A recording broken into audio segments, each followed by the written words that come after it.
Capítulo 11. Elimine las preocupaciones. El mal del día. Una persona de nuestros días, a partir de la Primera Guerra Mundial, ha pasado por tantos avatares que se ha creado el hábito de vivir en lo imprevisto y cree que la vida es siempre azarosa. Así es, en efecto, la persona de hoy ha caído en el grave error de pensar una y otra vez que el mañana o no le reserva más que desdichas o no guarda para él nada que valga la pena de ser vivido. A esto se ha llegado con tanto hablar de crisis, de incertidumbres, con tanto temer o augurar que vacilan los más firmes soportes de la sociedad y la cultura actuales. Pero, ¿es que hemos de creer en los augurios? Poco antes de estallar la Primera Guerra Mundial, los franceses Mallet y J. Isaac escribían en su Historia de la Edad Contemporánea, cita: «El porvenir es incierto. ¿Cuál de ambas fuerzas, la paz o la guerra, llevará la ventaja? Nadie puede barruntarlo siquiera, pero para todos consta que lo que se ventila en tan terrible duelo es nada menos que la vida o la muerte de la civilización europea». Fin de la cita. Mallet e Isaac profetizaban de este modo la desaparición de la civilización europea para después de la contienda que preveían. Pero esta pasó, y vino otra que causó más víctimas y más profundos trastornos que la primera. Nunca en la historia una conmoción bélica ha traído consigo una cantidad tan enorme de dolor, de sufrimientos y de ruina para las personas. Y sin embargo, la tétrica profecía de aquellos historiadores no se ha cumplido. La civilización europea no ha perecido con la guerra. Ahí está, tan viva como el día en que fueron escritas las palabras apocalípticas. Aún más, si por civilización hemos de entender el conjunto de progresos técnicos que proceden directamente del avance de las ciencias teóricas, podemos afirmar que la civilización europea no solo no ha muerto, sino que está a un nivel mucho más alto que antes de la contienda que parecía tener que acabar con ella. Lo que caracteriza la época presente, o el estado de ánimo de las gentes que en ella viven, es la preocupación, es decir, la supuesta previsión o prefiguración de catástrofes, conflictos o simples problemas futuros. Pero estas catástrofes o sencillos problemas futuros son ellos mismos tan problemáticos como el hecho de un terremoto o de una inundación. Sin embargo, nosotros, aunque no nos preocupemos del futuro terremoto posible, nos preocupamos en cambio por el drama o el problema futuro que la mayoría de las veces no es más seguro que el posible terremoto o la posible erupción de un volcán. Observaremos por un momento a las gentes que residen en territorios castigados periódicamente por las sacudidas sísmicas. ¿Qué hacen? ¿Están en constante zozobra? No. Reconozcamos que no podrían vivir si tuvieran que estar obsesionados por la posibilidad del cataclismo que ha de causar su ruina, destruir su hacienda o arrebatarles la vida. Y allí están viviendo como si aquel suelo fuera un suelo firme.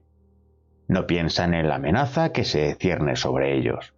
Trabajan, laboran sus tierras y sueñan en el mañana, sin pensar en ningún peligro. Pero contrariamente a cómo actúan estas gentes, nosotros, obstinados, vivimos en la creencia de que el subsuelo de nuestro futuro, próximo o remoto, almacena quién sabe qué potencias explosivas que han de enfrentarnos indefectiblemente con problemas insolubles. Este es el mal del día, y de él nace la angustia, el desasosiego del vivir actual. Pero si tenemos en cuenta que este desasosiego procede más de nuestro cavilar en los posibles problemas del mañana que en los efectivos y tangibles problemas reales, esto nos llevará a pensar que la situación es susceptible de perder más de la mitad de su peso en angustia justificada. Tales reflexiones nos llevan a la sospecha de que en la mayoría de las ocasiones luchamos con fantasmas, lo que vale tanto como luchar en vano. La lucha, sin embargo, existe, se produce, solo que sin resultados tangibles y, además, sin justificación alguna. Sobre nuestro futuro inmediato o lejano, vemos agitarse patéticos interrogantes y a medida que llegamos al día en que, a nuestro entender, tiene que producirse algún desenlace de carácter dramático, los interrogantes que han mantenido en tensión a nuestro espíritu se van esfumando y se desvanecen como las figuras incorpóreas del mundo de nuestros sueños. Entretanto, las horas amargas vividas no han dejado de pasar, y ahí está la huella profunda que nos ha legado una angustia y una desazón inútiles. Algo negativo en un espacio de tiempo que podía haber sido felizmente aprovechado, y si no fuera más que esto... Una huella perdurable. Los psiquiatras dicen que si la preocupación como hecho psicológico no tuviera en el cuerpo ninguna repercusión, carecería de trascendencia el malestar que ella produce. Entonces, la preocupación pasaría por nuestro espíritu sin dejar rastro ni señal perdurable en nuestra persona una vez desvanecida. Esto le quitaría importancia. Y nosotros, amigo lector, no hubiéramos escrito este capítulo. Pero el caso es que ocurre todo lo contrario. En efecto, la preocupación es un estado emotivo y, como tal, es decir, en tanto que emoción, repercute en el cuerpo como todas las emociones del tipo que sean y deja en él una huella de su paso. Dicha huella puede ser perdurable y engendrar predisposiciones morbosas y aún enfermedades funcionales graves. Espíritu y cuerpo están tan íntimamente unidos que las ciencias médicas, en especial la endocrinología, descubren cada día más nexos de esta llamada unidad psicosomática. Se sabe ya por experiencia que un susto nos produce una conmoción corporal, que la tristeza, hecho psíquico, ocasiona el derrame de lágrimas en el llanto, hecho corporal, que el olor de una comida que nos guste determina la secreción abundante de las glándulas salivares, que esta misma secreción se ve inhibida, es decir, absolutamente interrumpida, en un acceso de miedo. El miedo, a su vez, produce una relajación de los esfínteres por parálisis de los músculos que los controlan. Parálisis que puede ocasionar un aumento de la tensión sanguínea, la aceleración del ritmo del corazón y suscitar una poliuria con incontinencia, etc. Pero las consecuencias de lo emotivo pueden ser todavía más profundas y graves. Los trastornos ocasionados por las inquietudes y preocupaciones pueden ser muchos y de efectos insospechados. Sabido es que en la actualidad las enfermedades nerviosas y la psicosis están muy extendidas, y ello se debe a la influencia nefasta que tienen sobre nuestra salud las inquietudes y las preocupaciones. Estas constituyen hoy un hecho epidémico. Las causas de esta epidemia residen en la idea de la inseguridad. Pero precisamente porque esta inseguridad es epidémica, puede y debe ser combatida cara a cara hasta acabar con ella. Por preocuparnos entendemos el ocuparnos con anticipación, por adelantado, en los problemas que pueden presentársenos en el futuro. Ahora bien, como el futuro duerme en el regazo de los dioses y nadie sabe qué nos está reservado, preocuparnos por los problemas del porvenir casi carece de sentido. Y desde luego, carece de sentido de una manera efectiva, si tales problemas son solo posibles. Porque cuando un problema es solo posible, lo mismo puede presentarse realmente en algún momento de nuestra vida, como no presentarse jamás. Por consiguiente, ocuparse de antemano o preocuparse de una mera posibilidad no tiene justificación, sobre todo si tal posibilidad tiene pocas probabilidades de realizarse, de convertirse en hechos, que es lo que ocurre en la mayoría de los casos. Más aún en el caso de que sepamos que el futuro problema ha de presentarse de un modo cierto, la preocupación por él tiene un mínimo de justificación. Al pronto, esta afirmación puede parecer un sinsentido, pero no lo es. En efecto, porque aunque sepamos con certeza que el problema se nos ha de plantear, la verdad es que desconocemos por completo, previamente, cómo se nos planteará y de qué circunstancias futuras irá emparejado. Y a menudo ocurre que tales circunstancias, inopinadas, nos lo dan todo resuelto sin esfuerzo alguno por nuestra parte. Esto último ocurre con tanta frecuencia en nuestra vida que, meditándolo serenamente, debería bastar para reducir al mínimo nuestras preocupaciones excesivas, siempre que el caso se nos presente con las características mencionadas. ¿Cuántas veces nos ha ocurrido pensar, con sensación de alivio, que no valía la pena amargarnos las horas por tan poca cosa? La poca cosa es aquí el problema, que preveíamos complicadísimo e insondable incluso en nuestra excesiva fantasía.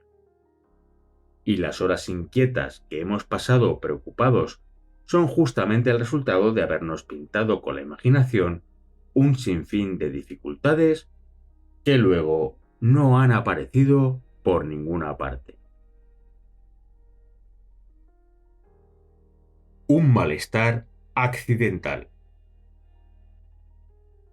La tendencia colectiva de nuestra época a la inquietud, a la preocupación, se ha agravado cada vez más, decíamos antes, a partir de la Primera Guerra Mundial.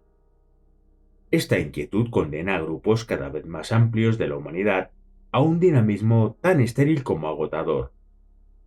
Sin embargo, el hecho histórico de que tal preocupación no sea un mal crónico de nuestra sociedad, sino un malestar accidental, abre las puertas a la esperanza. Sin esta, sería indefectible la locura universal. En épocas anteriores, el hombre, al igual que ahora, se ocupaba de sus problemas que eran, en más de una ocasión, verdaderamente dramáticos. No obstante, se ocupaba de dichos problemas en la hora en que éstos se le planteaban. Aún no había adquirido el hábito nocivo de preocuparse de problemas que no eran actuales, que no constituían dificultades presentes. En efecto, el hombre de ayer no se inquietaba lo más mínimo por los problemas que estaban, si es que estaban, en el futuro, en lo hipotético del porvenir. Y hacía bien. ¿Para qué preocuparse? Quiere decirse con ello que nuestra preocupación, este mal que nos atormenta y aniquila sin cesar, es un malestar accidental y que, por serlo, puede pasar, desaparecer lo mismo que desaparece una enfermedad curable, que es también un accidente del funcionamiento de nuestros órganos corporales o de nuestra mente. Por consiguiente, si nuestra preocupación es una enfermedad que puede curarse, podremos afirmar de ella, por lo menos, a.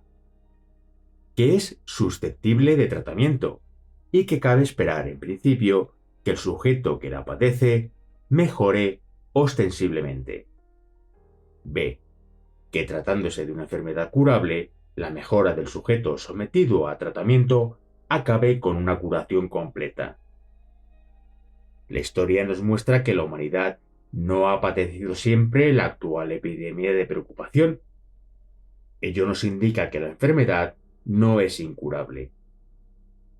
Y si es posible curar individuo por individuo, así se eliminan de hecho las epidemias, la enfermedad colectiva puede ir desapareciendo hasta desvanecerse totalmente. Alguien ha dicho que quién sabe si no está lejano el día en que los hombres, hartos de preocuparse en vano, de inquietarse estérilmente y de agitarse sin sentido alguno en el vértigo de la prisa característica de la vida actual, vayan diciendo uno por uno, basta, y la enfermedad se cure sola. Es posible. Pero por si esto no ocurriera, no estará de más que tratemos de ver cómo puede curarse un hombre, no la humanidad entera, así de pronto, de la dolencia de sus preocupaciones injustificadas, y a la vez devolverle el bienestar propio de quien, en lugar de dar rienda suelta a su fantasía dramatizadora, espera tranquilamente el mañana con ánimo bien dispuesto y entereza. Todos nos vemos en la forzosa necesidad de resolver a cada paso y a cada hora del día problemas de menor cuantía. La mayoría de las veces lo resolvemos casi automáticamente, merced a los hábitos adquiridos.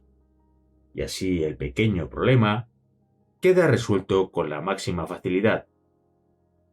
Lo curioso del caso es que al aplicar la fórmula que los hábitos nos han enseñado, se procede siempre primero a lo primero y después a lo que sigue, en orden riguroso, hasta llegar al final del proceso.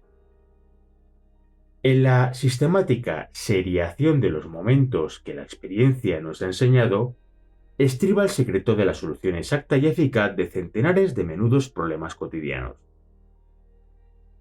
¿Por qué esta receta que sabemos infalible para las cuestiones pequeñas no podemos aplicarla a las grandes tareas?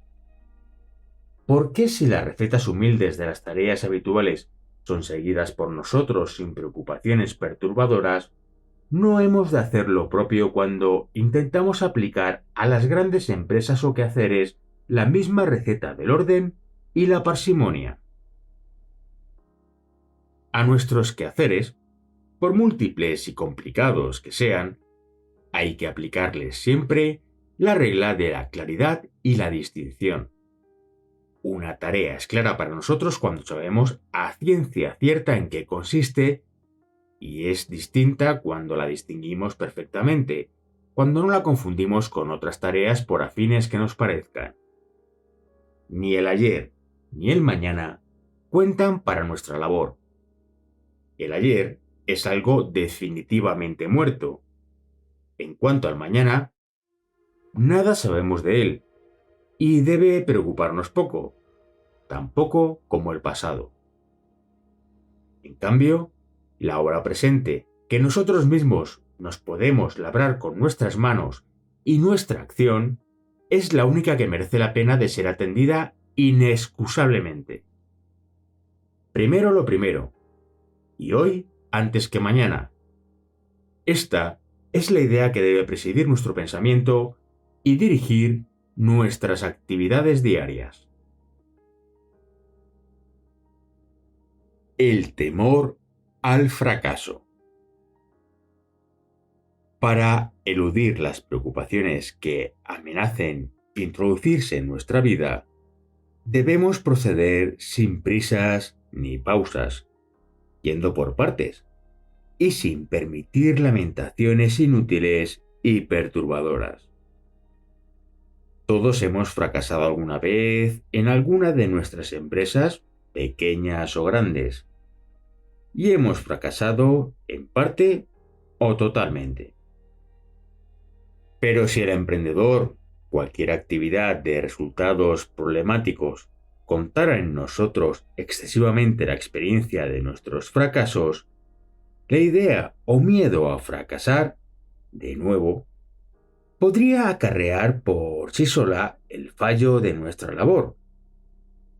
Incluso podría ocurrir que el temor al fracaso nos detuviera siempre antes de dar el primer paso y nos convirtiera en víctimas condenadas a la inactividad. De todas formas, no se ha dicho que hayamos de fracasar siempre, ni que los errores cometidos por nosotros hayan de repetirse siempre en cualquier ocasión que emprendamos algo. Conocido es el tipo de estudiante inteligente y perfectamente enterado de una asignatura determinada, pero tan temeroso de su propio azoramiento ante un tribunal de exámenes que al llegar la hora de la prueba de fin de curso, pese a su inteligencia y a sus conocimientos, no sabe sacarse las palabras de la boca, hace un examen catastrófico y fracasa. Este tipo de estudiante reúne todas las condiciones necesarias para aprobar, todas menos una, que resulta ser capital para el género de prueba a que se le somete. Se trata de la capacidad de desarrollar un tema que conoce perfectamente ante un tribunal y de exponerlo con toda serenidad. Pero el miedo se apodera de él antes de la prueba. Piensa de una manera obsesiva en el posible fracaso. Casi sabe que no será capaz de pronunciar una palabra, que ante la mirada de los miembros del tribunal, que él juzga hostil de antemano, se olvidará de sus conocimientos, etc. Y bajo la presión de estos pensamientos y sometido a la tiránica influencia de un miedo incontestable al fracaso, al llegar el momento se cumplen una por una todas las profecías que mentalmente se ha hecho. De esta forma, el fracaso esperado es ineludible. Y el miedo al fracaso trae el suspenso que, sin tal miedo, no le sería adjudicado. El miedo al suspenso y a los malos resultantes, a los cuales no sabe resignarse de antemano. Porque si previamente juzgara que tener un suspenso no es una cosa excesivamente grave, que el fallo en un examen no crea ninguna dificultad insuperable, quizás no fracasaría.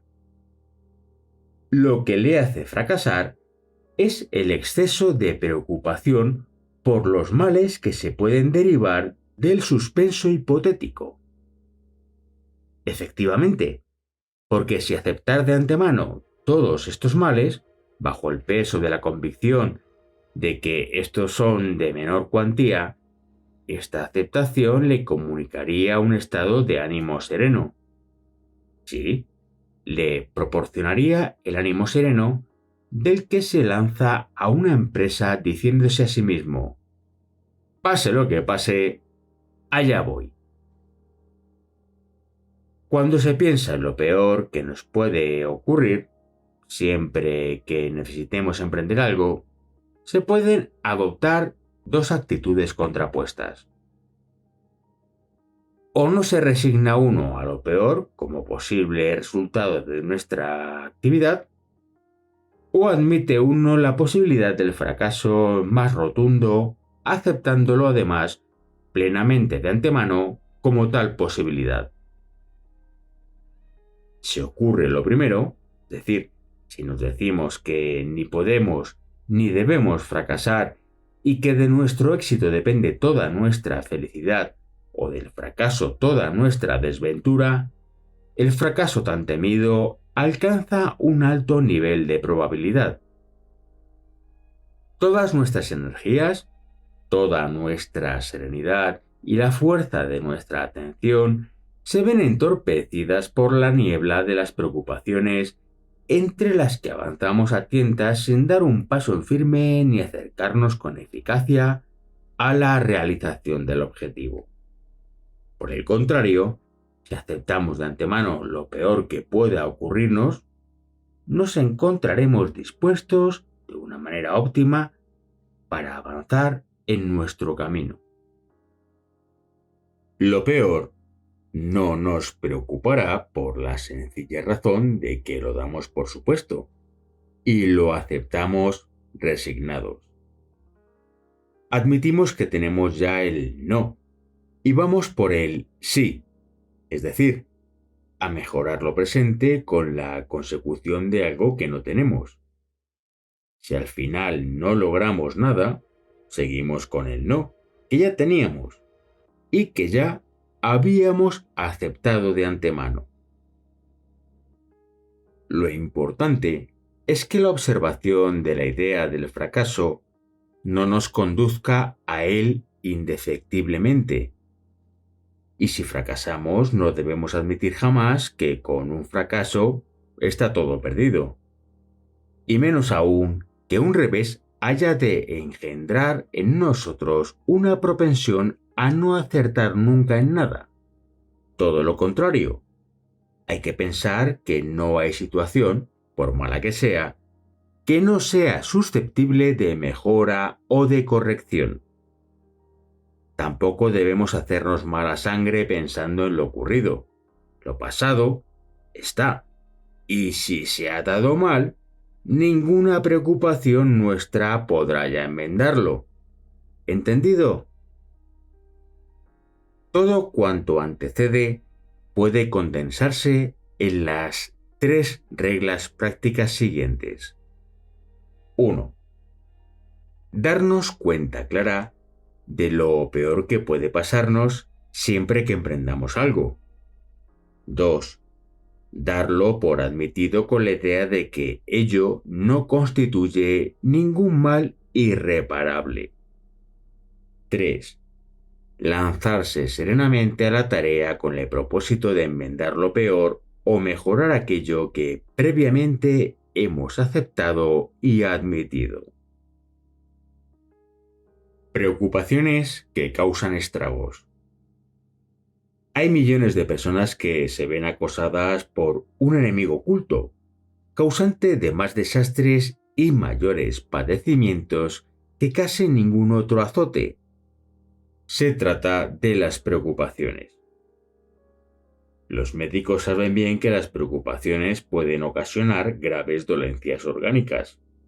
Y aun dado el caso que no las ocasionen directamente, desgastan nuestras energías en forma infecunda, minan nuestra salud, acortan la vida años enteros y la hacen mísera e intolerable. No obstante, las preocupaciones, contra las cuales no hay medicamento que valga, son curables, por el mismo que las padece. Se nutren de nuestro propio pensamiento y en muchas ocasiones provienen de simples extravíos de la imaginación. Las preocupaciones de orden económico son harto reales y entran en proyección importante en los motivos de ansiedad comunes a todos los hombres. Y parece ser que solo hay una manera de evitarlas, aparte por descontado de la principal, que es haber sabido emplear juiciosamente nuestro dinero. Dicha manera consiste en seguir la famosa exhortación del gran Thoreau. Simplifica. Simplifica. Thoreau descubrió que reduciendo a lo mínimo posible sus necesidades, gozaba más ampliamente de la vida, sin que le estorbasen los cuidados consiguientes a la consecución de medios para satisfacer deseos superfluos. Como Sócrates, que había empleado igual remedio 2000 años antes, Thoreau se regocijaba al decir: ¿de cuántas cosas me es dado prescindir? Y sin embargo, pocas personas habrán gozado de una vida tan amplia y abundante como él. El mejor antídoto contra las preocupaciones tanto económicas como de otro orden es el trabajo. Después de haber enumerado las preocupaciones con que hombres y mujeres se atormentan al pensar en el futuro, dijo el Señor: no andéis, pues, acongojaos por el día del mañana, Imposible concebir filosofía más sabia para una humanidad tan propensa a atormentarse a sí misma, sobre todo por el dinero. Que tengamos un pequeño fracaso y nos duela, pase. Que seamos víctimas de una desgracia en nuestros negocios o empresas de cualquier clase y ello nos preocupe en el sentido de buscar la salida del callejón que nos encierra, es válido también. Pero que, una vez comprobado de una manera cierta que el percance desgraciado no tiene remedio y que no nos queda otro recurso que invertir nuestra actividad en nuevas empresas, nos siga doliendo aquello que perdimos, esto es inadmisible. Porque seguir pensando en lo que ya no tiene remedio hasta la obsesión es algo que podemos dejar pasar nosotros, nuestros amigos o nuestra familia, pero que no dejarán pasar sin registrarlo ni perdonarlo nuestros nervios y, por lo mismo, la integridad de nuestra salud. Quizás quien no tenga un temperamento tranquilo y un temple robusto, no sepa distinguir el tiempo metódicamente y no conozca ni siquiera conocer los beneficios del descanso, quien necesite sumergirse en el ajetreo de una actividad sin freno, dominado por una desmedida ambición, es preferible que no participe en el rodaje de una gran empresa. Será mejor que derive hacia actividades más tranquilas en las que podrá garantizar, cuanto menos, la conservación que la salud y las fuerzas físicas. Alexis Carrel dijo: las personas de negocios que no saben cómo combatir sus preocupaciones mueren jóvenes. Hay muchos que no saben esto, o si lo saben, no quieren oír la voz de la prudencia. Lo que no debemos hacer nunca es complicar nuestra vida deliberadamente con aquello que ofrece riesgos de procurarnos preocupaciones de carácter grave.